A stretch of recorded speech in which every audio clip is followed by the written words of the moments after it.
restoration, as well as strength coach for a few clubs in the San Jose area, as well as a few clubs and colleges remotely. First, I want to thank you for coming to this presentation, and I hope that you all gain something that you can use not only for yourself, but also to help educate your swimmers. Shoulder injury and the perception of shoulder injury, pain, and soreness is not only an issue with coaches in the sport, but swimmers as well. And as coaches and swimmers work together, it's important that both are on the same page. And it's obviously knowing that shoulders are the most prominent site of injury in swimming. And the ranges for where this injury rate lies is very variable depending on definitions and how one really defines an injury in the sport. But nonetheless, it seems that the shoulder injury rate in the sport is hovering around 50%. And this number really hasn't changed from the 1970s when the initial injury rates were really starting to be taken into account. And this is a real travesty, as it will impair a swimmer's true potential if they're having shoulder pain. It could also make them disinterested in the sport as well as exercise in general. Okay? In the developed countries, we are going through an obesity epidemic, as you all are aware. And as coaches, it's essential to understand your role in this. And if you are working with an athlete and you turn them off of sports, whether it's swimming or just exercise in general, you could be feeding into this problem. So even though you may only be working with younger kids and think that this talk, like your kids don't get shoulder pain or things like that, I will assure you that shoulder pain does come up in young kids, and how you interact with them and their own perception of this is really important. Now, one question that I'm always asked whenever I'm presenting at a club is to differentiate shoulder pain from an injury versus shoulder pain from soreness. And unfortunately, this is a very difficult thing to do. And one reason it's so difficult is really to the individualization of each person. Each person reacts to the certain pains and stimuli differently, and it's not just from how they interpret themselves, but their own experiences with it before. And this is really a concern when kids are going through puberty, when they're finally getting to an age when they're starting to have delayed onset muscle soreness, or what they call DOMS, which is the soreness that most kids usually start to feel once they start to have some muscle breakdown, usually in the age range of 12 to 14, approximately, depending on guys and girls, it's a little bit different there. But what I really want to stress today is as a swim coach, it really doesn't matter if an athlete has pain because of an injury or soreness, because if it's at a certain degree or if the intensity is so high, those two things, it's almost irrelevant for your part. As a coach, your job is really to decrease these high levels of pain as much as you can, understand what actions to take if the certain pain reaches a certain level, and then channel it to the appropriate people.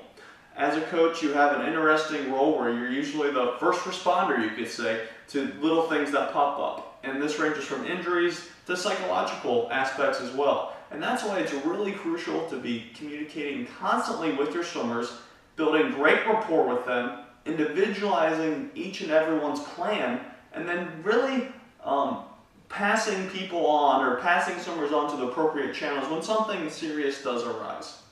And shoulder pain is definitely one of those things where you need to have the basic information, but it's not your job to diagnose or treat these injuries.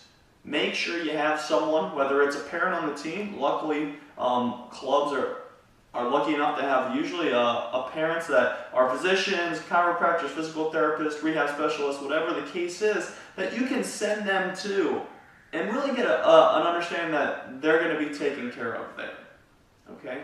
But realize, as a coach, you really have to do a good job educating your swimmers, communicating with them, and going about their perception of pain from the very beginning. Okay? The main study that I'm really going to be talking about today was a pretty cool study by Hibbert that came out in 2013. This study surveyed about 100 club-level swimmers. I believe there were 13 to 18. From 7 different clubs. These swimmers were actual swimmers. They were doing, 5,000 a workout. They were doing 4.21 dry land sessions a week, and they were very competitive. And what this study did was it sent out questionnaires to these athletes and asked them how often they had shoulder pain. Was the shoulder pain in the mild range, which they described as 0 to 3, the moderate range, 4 to 7, or the severe range, 8 to 10. Then what they did when they did have shoulder pain. Did they take anti-inflammatories? Did they see a physician? So on and so forth. And unfortunately, the results of the study were pretty disturbing to me as someone who works with a lot of injured swimmers. It showed that about 80% of swimmers have shoulder pain 0 to 3 throughout a year. And once again, this is not even in people older than 18, which we would think probably have even a higher rate of shoulder pain. The group that, or the incidence of shoulder pain from 4 to 7 out of 10 pain was about 60%. And then those that had an 8 out of 10 or higher was about 21% throughout the whole swimming year. Now, this, like I said, is kind of disturbing to me that everyone, or 80% are having pain. And some people may argue, okay, you're going to have pain throughout your swimming career. That's going to come up, soreness and aches and pains, things like that. And I would agree, you're going to have some soreness. But if you're getting in this above 3 range, I really do think it's really negatively impacting your swimmers. Okay. First, it's gonna make them be at a higher risk for injury. Okay. Even if this is just soreness, if they have anything greater than 3 out of 10 soreness, they're gonna be moving so differently. They're gonna be trying to use their arms awkwardly, putting themselves at a risk for injury. Okay. And this is a big no-no. Okay, every injury is going to impact the swimmer not only at that time, but throughout their whole career. Because what we know is if you have a real injury that occurs, you're at higher risk to have this come back again. So as a coach, if you're making your swimmers greater than 3 out of 10 level of soreness, I would argue that it's putting them at a pretty high injury risk, and you're feeding into this unfortunate case where 50% or so swimmers have pain throughout their career or have an injury throughout their career. Another issue with having this high level of soreness is that they're going to move differently and they're going to have different biomechanics in the pool. If you're having altered biomechanics, you're likely not studying the motor development or the neural pathways necessary to improve specifically in that speed. Okay, a lot of the new neural research is starting to show that you have to move at a specific speed to really get the benefits of learning a technique. And this seems pretty obvious as a coach. You have swimmers do different distances and their biomechanics are quite different. Okay, if you look at a swimmer doing a 50 free, I'm sure you would agree they swim a lot differently than when they do the mile. And this is just showing that biomechanics are specific to velocity. And if someone is extremely sore, they are not going to be able to do the proper biomechanics necessary to implement them in their brain and hopefully become a better swimmer. So as a coach, you need to realize that, okay, what happened here? I gave them a workout and they're at, a 4 or 5 out of 10 soreness. Is this what I was trying to achieve? If it was, okay, maybe this is early on, maybe they're still adapting and there's going to be greater soreness at the beginning of the year. Okay, we'll keep that in count and kind of move forward. Or are they in December where they're already pretty accustomed to training and they're up to a 4, 5, 6, maybe even an 8 out of 10. Okay, as a coach, you don't have to differentiate that as an injury, but even if it's just soreness, is this really necessary? I would argue no, and I think the old adage of no pain, no gain really does not apply anymore. Okay, we have a lot of research showing that biomechanics are really the key to success in swimming. And if you're making them so sore, there's no way they can do the correct biomechanics. I'd argue they're doing faulty biomechanics, which are even more hazardous and dangerous to the shoulder, and you're just feeding into this high injury rate, which has been problematic throughout the sport since its beginning. Okay. Now, I know I'm giving you coaches a lot of grief here, but I really think there needs to be a change. Okay. But luckily, it's not just the coaches that need to make this change too. Swimmers need to make changes as well. And mainly what I think they can do is really trying to improve these biomechanics in the pool. Okay. I know a lot of coaches, you realize it's your job to express things properly and almost every swimmer really wants to improve their biomechanics, and you're trying to figure out the ways to tell them how to change. But it really does take the swimmer's internal motivation to implement what you're telling them and put it into their actual strokes. And each swimmer should realize this and know that they are the biggest player into their own success. And building this internal motivation and improving the most important aspect for improving swimming velocity, which is biomechanics, is imperative. And if they're not making these changes, perhaps a change is necessary on their motivation. Seeing a sports psychologist, perhaps having some other mental skills or other mental training may be warranted here if they don't really have the drive to want to improve these biomechanics. Okay? There's an old saying, you can take a horse to water, but you can't make him drink. And I think that holds true for a lot of things in sports, and one is biomechanics and implementation there. Okay? Another issue with swimmers, and I guess it's kind of a two-way street, it's just with the communication. Okay? If you're having pain, I really think a coach would appreciate knowing this. Okay? So as a swimmer, it's crucial to communicate properly with your coach, specifically where you're having pain, how bad it is on that 0 to 10 scale, and then hopefully the coach has the knowledge to know, okay, all right, we're at a 7, we need to kind of keep scaling the intensity back, this is getting a little bit too high, or knowing what type of phase the injury, or what injury that the swimmer may have, and then moving it to the correct channel, okay? Once again, as a coach, you don't have to diagnose any of these injuries. In fact, that's really out of your realm. But if you have an understanding, which I talked about in the swimmer's shoulder, second edition, as well as on the DVD, if you're able to understand the different types and phases of an injury, hopefully you can channel them to an appropriate person when it's really warranted. Okay?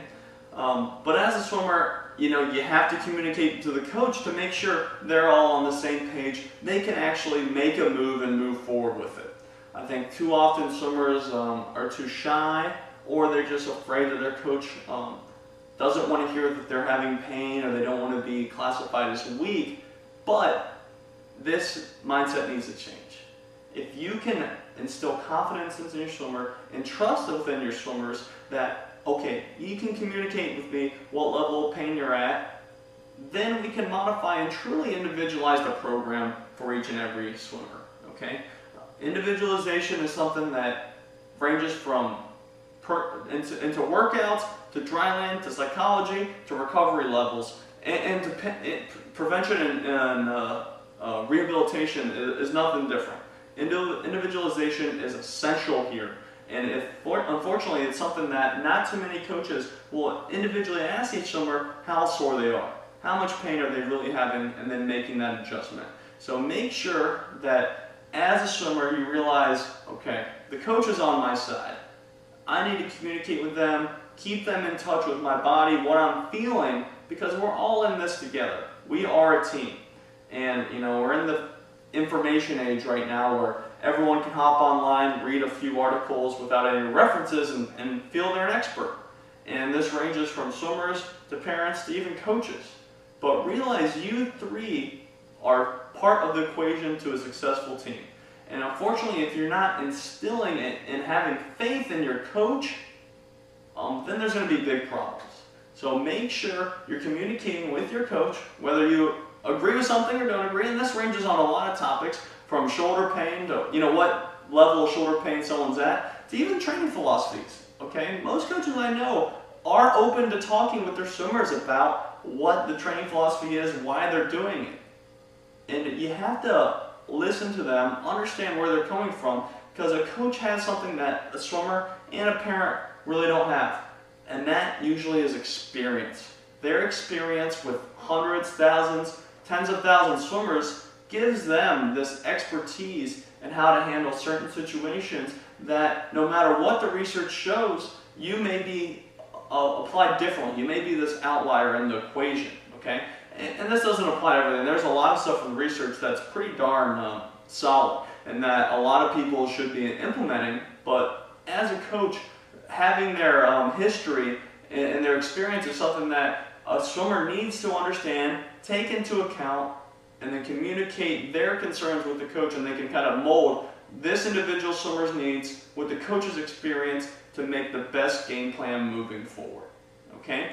And this is really what needs to be done with any soreness or pain at the shoulder.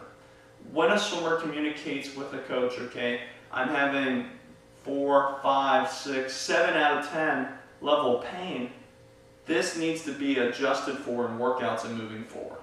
And this is really my proposal, is that if a swimmer has pain greater than 3 out of 10 at their shoulder, whether you think it's stemming from an injury or soreness, adjustments need to be made to the training protocol. And that could be individualized prevention stuff that they're doing, depending on what type of soreness or pain they're having. Maybe doing some mobility or self-myofascial releases is something that's indicated. Or maybe that's, hey, sleep in tomorrow morning, take the morning off, or we're just going to go ahead and have you go 1 round. You're going to only swim for an hour, not 2 hours straight. And we're going to try and scale back this intensity to decrease some of the soreness or pain, realizing that it's putting you at risk for more injury, and or it is impairing your biomechanics and preventing really motor development and learning these strokes as well as we can.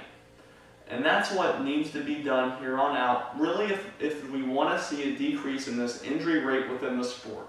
And I know this sounds kind of radical, saying that you really have to be individualizing and discussing pain levels on a daily basis with swimmers, but this really is an easy thing where you're communicating, you're talking with your swimmers, you're getting to know them, you're building rapport, gaining trust, building confidence, and then buying in and helping swimmers buy into the program, having everyone on the same page to move forward and really build a better program and overall a better sport where swimmers are healthier, enjoying the sport, doing it longer, and then becoming lifelong ambassadors, putting their work back in. Thank you very much.